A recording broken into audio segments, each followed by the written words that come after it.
देखिए, तमिलनाडु के chief minister MK. Stalin अभी तमिलनाडु के ऑटोनॉमी की बात करते हैं। तमिलनाडु बहुत चीजों को लेकर न्यूज में रहा है। सेंटर स्टेट रिलेशन को लेकर हमेशा एक डिस्प्यूट बना रहा है तमिलनाडु में, और ये कोई आज से नहीं है। ये आप अगर आजादी से पहले की बात करेंगे तो आजादी के पहले से ही द्रविड़ मुनेत्र कड़गम, डीएमके जिसे हम बोलते हैं, सो करुणानिधि या फिर उससे पहले ईवी रामास्वामी पेरियार जी, द्रविडियन आइडेंटिटी को लेकर, द्रविडियन लैंग्वेज को लेकर हमेशा से बहुत एडामेंट रहे हैं। वो हिंदी के हमेशा अगेंस्ट रहे हैं कि हिंदी को तमिलनाडु में नहीं लगना चाहिए। तमिलनाडु हमेशा ही अपने आप को एक सुपीरियर स्टेट बनाने की कोशिश करता रहा है। अगर आप आज की स्थिति देखते हैं तो आज सेंटर स्टेट स्टालिन अपने आप को एक तरह से, जैसे रशिया में जोसेफ स्टालिन थे ना, उस तरह से इंपोज कर रहे हैं। स्टालिन साहब, बात स्टालिन की नहीं है कि एम.के. स्टालिन ऐसा कर रहे हैं। आज से पहले 1969 की बात कर रहे हैं, जब इंदिरा गांधी प्राइम मिनिस्टर हुआ करती थी, तब भी तमिलनाडु सरकार ने एक कमेटी बनाई थी, एक कमीशन बनाया था जिसका नाम था राजमन्नार कमीशन। आप राजमन्नार कमीशन की अगर रिकमेंडेशन देखेंगे, 1969 में एक कमीशन बना था। 1969 में राजमन्नार जो कमीशन बना, उसकी जो रिकमेंडेशन थी, राजमन्नार कमीशन, इसकी रिकमेंडेशन आप सुनेंगे तो आपको या तो हंसी आएगी या आपको गुस्सा आएगा, जो यूपीएससी की तैयारी कर रहे होंगे। उस राजमन्नार कमीशन की रिकमेंडेशन ये थी, नंबर 1, कि ये जो यूपीएससी का एग्जाम होता है, सिविल सर्विसेज का एग्जाम है, इसको खत्म कर देना चाहिए। सिर्फ एग्जाम होना चाहिए स्टेट सिविल सर्विसेज का, बाकी सेंट्रल जो आप यूपीएससी का एग्जाम देते हैं ये सब नहीं होना चाहिए, पहली रिकमेंडेशन। दूसरी रिकमेंडेशन इनकी ये थी कि जो भी रेजिडरी सब्जेक्ट्स होते हैं, यानी सेंटर लिस्ट, स्टेट लिस्ट और कंकरेंट लिस्ट के बाद जो बचे हुए सब्जेक्ट्स हैं, वो अभी किसके पास आते हैं? सेंट्रल गवर्नमेंट के पास आते हैं। तो बोलते हैं कि रेजिडरी सब्जेक्ट्स हैं वो किसके पास चले जाने चाहिए? स्टेट गवर्नमेंट के पास चले जाने। मतलब वो चाहते थे कि स्टेट के पास ज्यादा पावर रहे।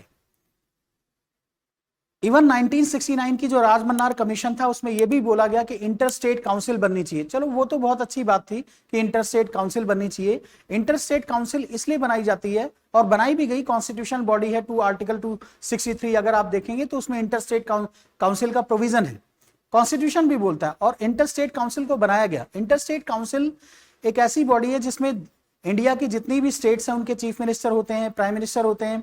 ये सब मिलके अगर कोई स्टेट के बीच में कोई डिस्प्यूट है, या स्टेट और सेंटर के बीच में कोई डिस्प्यूट है, तो उसको एक तरह से पंचायत टाइप की होती है, और उसको रिजॉल्व करने की कोशिश करते हैं।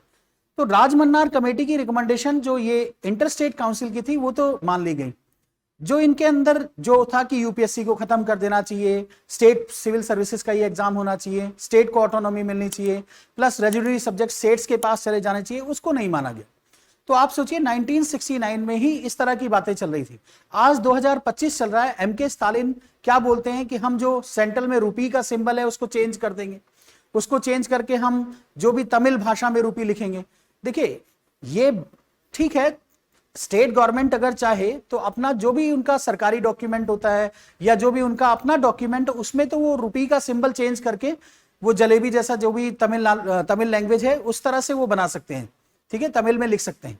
लेकिन आप ये सोचिए कि रुपए, जो रुपीज है, जैसे 500 रुपए का नोट है, तो उस पर सिंबल चेंज कर दें, वो पॉसिबल नहीं, क्योंकि सेंट्रल वो सारी अथॉरिटी किसके पास है? आरबीआई के पास है। आज की बात अगर स्टालिन साहब की बात की जाए तो स्टालिन साहब क्या चाहते हैं? देखिए, बात यह है कि वो स्टेट को ऑटोनॉमी देना चाहते हैं। स्टेट को ऑटोनॉमी की अगर बात करें तो वो उनके अंदर सेंस क्या है? स्टेट ऑटोनॉमी का मतलब ऐसा नहीं है कि स्टेट, देखिए स्टेट कभी भी, भारत का संविधान ये बोलता है, अगर आप आर्टिकल 1 पढ़ें तो उसमें जो यूनियन ऑफ स्टेट्स की बात की गई है, तो उसका अपना नेचर है। उसका नेचर क्या बोलता है कि indestructible union of destructible states. इसका मतलब क्या है कि हमारा यूनियन टूट नहीं सकता, बाकी स्टेट्स क्या होती है? ब्रेक हो सकती है। जैसे आप उत्तराखंड को हमने ब्रेक किया किससे? यूपी से। झारखंड को ब्रेक किया हमने किससे? अलग किया, बिहार से। मध्य प्रदेश को हमने, छत्तीसगढ़ को अलग किया मध्य प्रदेश से। ऐसे ही हमने तेलंगाना को सेपरेट किया आंध्र प्रदेश से। सबकी अपनी अपनी प्रॉब्लम्स थी, तो स्टेट्स को तो हम ब्रेक कर सकते हैं, लेकिन यूनियन से अलग नहीं जा सकते। जैसे तमिलनाडु ये सोचे कि नहीं मैं तो अपना देश बनाऊंगा, तो वो पॉसिबल नहीं। हाँ, ये जो ऑटोनॉमी की बात कर रहे हैं, ऑटोनॉमी में देखिए एक सबसे बड़ी बात यह है कि अभी एक नीट का इशू हुआ था। नीट के इशू में क्या था कि सरकार, ये तमिलनाडु सरकार, एमके स्टालिन साहब ये बोल रहे थे कि बच्चों का जो नीट का एग्जाम होना चाहिए तमिल भाषा में होना चाहिए, तमिलनाडु के बच्चे तमिलनाडु में ही डॉक्टर बने। ऐसा नहीं है, बच्चे को ऑप्शन होना चाहिए। अगर आर्टिकल 21 की बात करते हैं तो फ्रीडम ऑफ चॉइस की बात करता है। मान लीजिए तमिलनाडु का बच्चा है, वो दिल्ली में आके पढ़ना चाहता है, एम्स में पढ़ना चाहता है, तो क्या आप उसे रोक लेंगे? नहीं रोक सकते। आर्टिकल 21 उसको ये ग्रांट करता है कि उसको फ्रीडम ऑफ चॉइस और लिबर्टी मिले। नेक्स्ट बात आती है, अगर हम देखते हैं तो अभी क्या हुआ था कि JN रवि जी, उनके साथ गवर्नर जी, जो गवर्नर हैं रवि जी तमिलनाडु के, उनके साथ भी डिस्प्यूट में रहे एमके स्टालिन जी। तो एमके स्टालिन ने क्या किया, 12 बिल गवर्नर साहब के पास गए। तो गवर्नर साहब के पास आर्टिकल 200 के अंदर ना एक पावर्स होती है। पावर्स क्या होती है, अगर उनके पास कोई भी बिल आएगा, क्योंकि गवर्नर साहब के साइन के बाद ही बिल एक्ट बनता है, तो आर्टिकल 200 ये बोलता है कि गवर्नर या तो साइन कर सकते हैं या विदहोल्ड कर सकते हैं, या एक बार क्या कर सकते हैं, बिल को रिकंसिडरेशन स्टेट लेजिस्लेचर के पास रिकंसिडरेशन के लिए ओनली फॉर वंस सेंड कर सकते हैं। और अगर दोबारा से वो बिल आ गया तो उस बिल को उन्हें he is bound to sign. और चौथा तरीका क्या होता है, चौथा आर्टिकल 200 के अंदर देखा जाए तो फोर्थ मेथड ये कि वो बिल को रिजर्व कर सकते हैं for the consideration of the president. So president के लिए रिजर्व कर सकते हैं उनके कंसिडरेशन के लिए। अब जो तमिलनाडु गवर्नमेंट थी उसने 12 बिल भेजे, 12 में से दो बिल थे वो तो उन्होंने रिजर्व कर लिए, बाकी 10 बिल को वापस कर दिया। अब एमके स्टालिन साहब ने क्या किया, लेजिस्लेचर ने क्या किया, उसको पास करके दोबारा उसको करके फिर गवर्नर साहब के पास भेज दिया।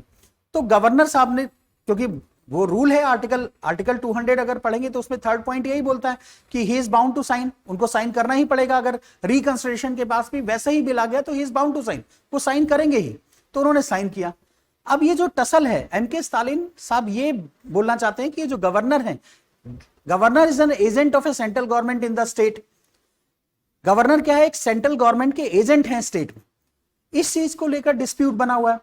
अभी अगर देखा जाए, इसी चीज को देखें तो हर स्टेट अगर ऑटोनॉमी की बात करेंगे, ऑटोनॉमी की बात कर क्यों रहे हैं, ऑटोनॉमी की बात इसलिए कर रहे हैं एमके स्टालिन जी, ये बोलते हैं कि हम यहां से टैक्स भेजते हैं। अब टैक्स जब भेजते हैं, क्योंकि तमिलनाडु एक डेवलप्ड स्टेट है, रिलेटिवली डेवलप्ड स्टेट है, और अदर स्टेट से, बीमारू स्टेट से रिलेटिवली डेवलप्ड स्टेट है। सो केरला डेवलप्ड स्टेट है रिलेटिवली, गुजरात डेवलप्ड स्टेट है। तो जो फाइनेंस कमीशन है अंडर आर्टिकल 280 की बात करें तो फाइनेंस कमीशन क्या बोलता है कि इक्विटेबल डिस्ट्रीब्यूशन ऑफ रिसोर्सेज होना चाहिए। इक्विटेबल डिस्ट्रीब्यूशन ऑफ रिसोर्सेज का मतलब है कि जो स्टेट इकोनॉमिकली डेवलपमेंट है, सोशली डेवलप्ड है, सो उन स्टेट को जो मिलना चाहिए, जो शेयर मिलना चाहिए वो थोड़ा कम रहे, बाकी जो लेस डेवलप्ड है उनको थोड़ा सा ज्यादा दिया जाए। सो इसको इक्विटेबल डिस्ट्रीब्यूशन ऑफ रिसोर्सेज की बात की जाती है। अब इस इक्विटेबल डिस्ट्रीब्यूशन ऑफ रिसोर्सेज के वजह से तमिलनाडु, एमके स्टालिन साहब ये बोलते हैं कि हमारे साथ क्या होता है, पार्शलिटी होती है। हम डेवलप कर रहे हैं, हम डेवलपमेंट कर रहे हैं, तो इसका मतलब ये थोड़ी कि हमें रिसोर्सेज का डिस्ट्रीब्यूशन नहीं मिलेगा, हमें फंड नहीं मिलेगा।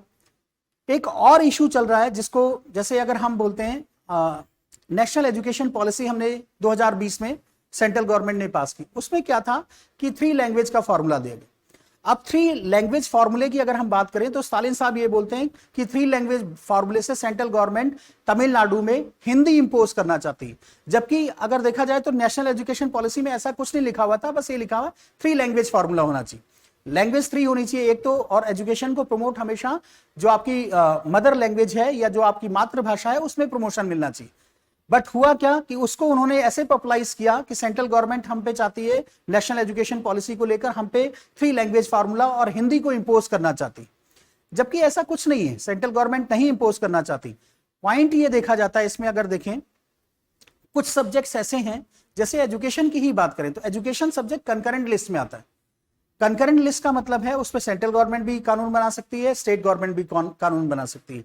और अगर कंकरेंट लिस्ट के किसी एक सब्जेक्ट पे सेंट्रल गवर्नमेंट ने कानून बना दिया और स्टेट गवर्नमेंट ने भी बना दिया, तो अगर दोनों कॉन्फ्लिक्टिंग में है, जैसे मान लीजिए अगर सेंट्रल गवर्नमेंट ये बोलती है कि वन नेशन वन एजुकेशन, और तमिलनाडु गवर्नमेंट बोलती है नहीं नहीं हम तो अपना एजुकेशन सिस्टम चलाएंगे, तो one nation one education system क्या हो जाएगा, प्रमोट हो जाएगा। तो कंकरेंट लिस्ट पे जब भी कोई लॉ बनेगा सेंट्रल का लॉ प्रिवेल करेगा। अब है क्या कि स्टालिन साहब ये चाहते हैं कि ये जो एजुकेशन जो सब्जेक्ट है, ये एजुकेशन सब्जेक्ट स्टेट लिस्ट में आ जाए। आप अगर 42nd कॉन्स्टिट्यूशनल अमेंडमेंट एक्ट 1976 देखते हैं तो उस 42nd अमेंडमेंट से पहले एजुकेशन स्टेट सब्जेक्ट का पार्ट हुआ करता था। और 42nd कॉन्स्टिट्यूशनल अमेंडमेंट एक्ट 1976 में उसको उठा के वहां से कॉन्करेंट लिस्ट में इंदिरा गांधी मैडम थी, तो इंदिरा गांधी प्रधानमंत्री थी उस टाइम पे, उन्होंने क्या किया, इसको ट्रांसफर कर दिया किसमें, कॉन्करेंट लिस्ट में। अब ये स्टालिन साहब ये चाहते हैं कि नहीं नहीं, एजुकेशन जो सब्जेक्ट है वो क्या होना चाहिए, कॉन्करेंट लिस्ट से किस में आ जाना चाहिए, स्टेट लिस्ट में आ जाना चाहिए, जिससे कि स्टेट की पावर होनी चाहिए एजुकेशन को करने की, एजुकेशन पे एक्ट बनाने की। ये देख रहे हैं इस तरह के जो डिस्प्यूट हैं सेंटर और स्टेट के बीच में। अभी तो इन्होंने क्या किया, एक जैसे 1969 में एक राजमन्नार कमेटी बनाई थी, ऐसे ही क्या किया इन्होंने, अभी एक कमेटी बनाई है, हाई पावर्ड कमेटी बनाई है, जिसमें 3 लोग हैं। एक चेयरमैन साहब हैं जो रिटायर्ड जज है, कुरियन जोसेफ नाम है उनका। दूसरे एक सीनियर आईएएस ऑफिसर रिटायर्ड हैं, अशोक सेठ नाम है उनका। तीसरे जो हैं एमयू नागराजन जी हैं, वो भी IAS officer, senior IAS officer रहे। तो उनकी एक हाई पावर्ड कमेटी बनाई। अब ये कमेटी क्या डिसाइड करेगी कि कैसे हम स्टेट की ऑटोनॉमी को इंश्योर कर सकते हैं, कैसे हम स्टेट को ज्यादा ऑटोनोमस स्टेट बना सकते हैं। अगर देखिए ऑटोनोमस हम देखें तो डॉक्टर बी आर अम्बेडकर या किसी भी आदमी, जब वो कॉन्स्टिट्यूएंट असेंबली के किसी भी पर्सन को अगर हम देखें, के एम मुंशी को देखें, डॉक्टर बी आर अम्बेडकर को देखें, तो even doctor B R Ambedkar तो आर्टिकल 370 के अगेंस्ट थे, क्योंकि आर्टिकल 370 एक तरह से जम्मू एंड कश्मीर को एक ऑटोनॉमी दे रहा था, एक सेपरेट सिस्टम दे रहा था। उनका अपना कॉन्स्टिट्यूशन था, उनका अपना फ्लैग हुआ करता था, उनके चीफ मिनिस्टर को एक वजीर आजम बोला जाता था, यानी प्रधानमंत्री टाइप का बोला जाता था। तो डॉक्टर बी आर अम्बेडकर इस चीज के भी अगेंस्ट थे कि नहीं नहीं, state one country one constitution होना चाहिए। अब आप सोचिए इस टाइम पे भी अगर एम के स्टालिन साहब की बात देखें तो वो ऑटोनोमस स्टेट बनाना चाहते हैं, मींस एक तरह से ऐसा ही प्रोविजन दोबारा क्रिएट करना चाहते हैं जिस तरह का प्रोविजन कहां था, जम्मू एंड कश्मीर में। एम के स्टालिन साहब को यह समझना चाहिए कि हमें इस कंट्री की यूनिटी को मेंटेन करना है, अपनी रीजनल पॉलिटिक्स को। कई बार आप देखना तमिलनाडु हमेशा से ऐसा नहीं है, मतलब आप अगर देखें ये जो पार्टी है इनकी डीएमके पार्टी है, करुणानिधि जी की पार्टी है। इसके अपोजिट जो पार्टी है दूसरी एआईडीएमके पार्टी है, जो जयललिता जी एआईडीएमके चलाती थी, बहुत फेमस जयललिता, आपने नाम सुना होगा। जब जयललिता थी ना और कांग्रेस गवर्नमेंट थी, उस टाइम पे भी जयललिता क्या करती थी, फॉरेन पॉलिसी को भी इफेक्ट करती थी। जैसे फॉर एग्जांपल आप जयललिता जी को भी देखेंगे तो उस टाइम पे क्या हुआ था, जब मनमोहन सिंह प्राइम मिनिस्टर थे और तमिलियन इशू चल रहा था, तमिल का इशू चल रहा था श्रीलंका में, जो तमिलियंस थे जाफना में, उनके साथ सिंपेथाइजर थी वो। श्रीलंका में एक समिट होने वाली थी जिसमें Commonwealth heads of the government की मीटिंग होने वाली थी। उसमें प्रधानमंत्री साहब को जाना था, लेकिन उन्होंने क्या किया, अपना एक रिप्रेजेंटेटिव भेजा because of the pressure of Jayalalithaa. Tamil Nadu हमेशा से ही इस तरह की एक फॉरेन पॉलिसी पे इंपैक्ट करता रहा। इवन आप देखिए जो जाफना का केस था, तमिलियन इशू था, उसी की वजह से प्रधानमंत्री जो हैं राजीव गांधी जी हैं, उनकी भी डेथ हुई। तमिलनाडु की देखिए स्टेट जो है ना, स्टेट को ऑटोनॉमी मिलनी चाहिए, but with in the constitution framework मिलनी चाहिए, with in the constitution framework. आप कॉन्स्टिट्यूशन से बाहर जाके आप स्टेट को ऑटोनॉमी दिलाएंगे तो वो कभी भी वर्कआउट नहीं होगा, क्योंकि हमारा जो यूनियन है वो यूनियन क्या है, इनडिस्ट्रक्टिबल है। हम स्टेट को ऑटोनॉमी बिल्कुल देना चाहते हैं, स्टेट को ऑटोनॉमी मिलनी चाहिए, हर स्टेट का डेवलपमेंट होना चाहिए, but not against the constitution principles और not against the constitutional ethos. So we want to provide the autonomy to the state, all the states, सिर्फ तमिलनाडु की बात नहीं, हर स्टेट को चाहते हैं, ठीक है, with in the constitutional framework. सबसे बड़ी बात है कि with in the constitutional framework होना चाहिए। अब रीजन क्या है कि इसके पीछे भी एक थोड़ी सी पॉलिटिक्स है साउथ में, क्योंकि पॉलिटिक्स क्या है कि एआईडीएमके जो जयललिता जी की पार्टी थी, एआईडीएमके प्लस बीजेपी जो है, जो उन्होंने ज्वाइन कर लिया है। अब एआईडीएमके और बीजेपी मिलके डीएमके का काउंटर कर रही है। तो डीएमके क्या करना चाह रहा है कि वहां की जो पब्लिक है उसमें जो द्रविडियन आइडेंटिटी, द्रविड़ मूवमेंट चला था, जो लैंग्वेज को लेकर चला था, जो वहां की आइडेंटिटी को लेकर चला गया, वो एस्पिरेशंस रेज करना चाहता है, जिससे कि वो हमेशा पावर में बने रहे। उन एस्पिरेशंस को लेकर फाइट करना चाहता है, उन एस्पिरेशंस की आइडियोलॉजी को देना चाहता है। देखिए पॉलिटिक्स होनी चाहिए, but not at the cost of division of the country, not at the cost of the division of the north and south, north and south के डिवीजन की बात, ऐसा नहीं होना चाहिए।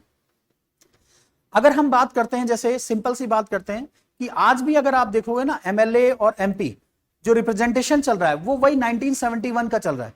1971 में जो पॉपुलेशन थी उसके according number of MPs, number of MLAs decide किए गए थे। आज भी उसी के बेसिस पे चल रहा है।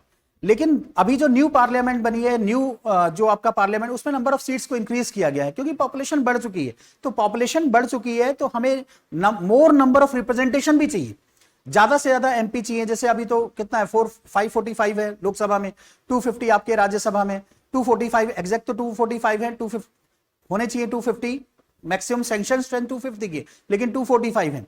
ऐसे ही अगर देखें तो सैंक्शन स्ट्रेंथ 552 की है, लेकिन वो एग्जैक्ट अभी जो नंबर है 545 की बात है। तो क्योंकि पॉपुलेशन बढ़ रही है, हम 150 करोड़ लोग होंगे, तो लोकसभा में भी एमपी का नंबर बढ़ना चाहिए, राज्यसभा में भी बढ़ना चाहिए। अब बात ये आती है कि साउथ ये बोलता है हमारी तो पॉपुलेशन बढ़ नहीं रही, जो आपका नॉर्थ इंडिया है उसी की पॉपुलेशन बढ़ रही है, तो उसके अकॉर्डिंग क्या होगा, उसका ज्यादा रिप्रेजेंटेशन होगा। लेकिन कुछ ना कुछ इसका देखिए, ये सब प्रॉब्लम है अगर साउथ इंडिया को, तो साउथ इंडिया को क्या करना चाहिए, इंटर स्टेट काउंसिल में, साउथ इंडियन स्टेट्स को इंटर स्टेट काउंसिल में ये बात रखनी चाहिए। ऐसा नहीं है कि गवर्नमेंट ऑफ इंडिया एडमेंट है या गवर्नमेंट ऑफ इंडिया बिल्कुल कसम खा के बैठी हुई कि हम साउथ इंडिया का रिप्रेजेंटेशन डिक्रीज कर देंगे, ऐसा बिल्कुल नहीं है। Government of India democratic principle पे चलती है, वो चाहे मोदी जी की गवर्नमेंट रही हो, चाहे आपका मनमोहन सिंह की गवर्नमेंट रही हो, चाहे बीजेपी जी की गवर्नमेंट रही हो, चाहे उससे पहले जिसकी भी गवर्नमेंट रही है, तो सारी गवर्नमेंट डेमोक्रेटिक प्रिंसिपल से चलती है, अथॉरिटेरियन प्रिंसिपल से नहीं चलती। सो इस बात को आप इंटर स्टेट काउंसिल में रखिए, इस बात को आप सुप्रीम कोर्ट से कह सकते हैं। सो हमारे पास डेमोक्रेटिक प्रोसीजर हैं टू रिजॉल्व द डिस्प्यूट्स। सो उन डिस्प्यूट्स को एग्रावेट करने की जरूरत नहीं है।